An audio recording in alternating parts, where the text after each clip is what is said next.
किसी ने क्या खूब कहा है, मुश्किल नहीं है कुछ दुनिया में, तू जरा हिम्मत तो कर। ख्वाब बदलेंगे हकीकत में, तू जरा कोशिश तो कर। हेलो दोस्तों, मैं से चौरान आज फिर आपके लिए एक नई मोटिवेशनल स्टोरी लेकर आई हूँ। एक दिन एक व्यक्ति सर्कस देखने गया। वहाँ जब वह हाथियों के बाड़े से गुजरा तो उसने एक ऐसा दृश्य देखा कि वह हैरान रह गया। उसने देखा कि कुछ बड़े हाथियों को मात्र उनके सामने के पैर में रस्सी बांधकर रखा गया है। उसने सोच रखा था कि हाथियों को अवश्य बड़े पिंजरों में बंद करके रखा जाता होगा या फिर जंजीरों से बांधकर, लेकिन वहाँ का दृश्य तो बिल्कुल उलट था।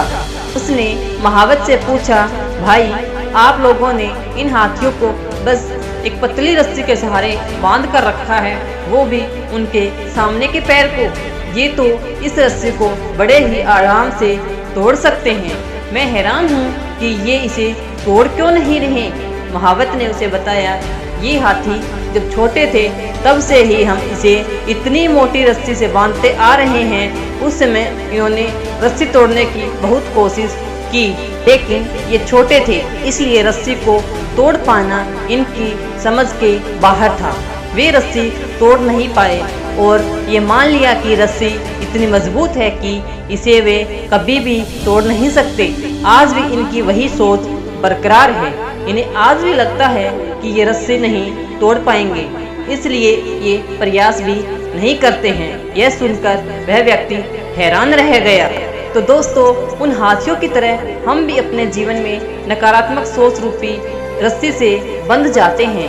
जीवन में किसी काम से प्राप्त हुई असफलता को हम दिमाग में बिठा लेते हैं और यकीन करने लगते हैं कि एक बार किसी काम में असफल होने के बाद उसमें कभी सफलता प्राप्त नहीं होगी। इस नकारात्मक सोच के कारण हम कभी प्रयास ही नहीं कर सकते।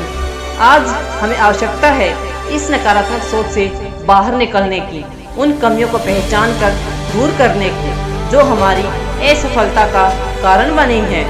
नकारात्मक सोच हमारी सफलता में सबसे बड़ी बाधक है, इसलिए नकारात्मक सोच रूपी जंजीर को तोड़कर सकारात्मक सोच को अपनाएं और जीवन में प्रयास करना कभी भी ना छोड़ें। कि प्रयास करना सफलता की दिशा में कदम बढ़ाना है और हर रोज की तरह उठो जागो, तब तक मत रुको जब तक लक्ष्य की प्राप्ति ना हो जाए।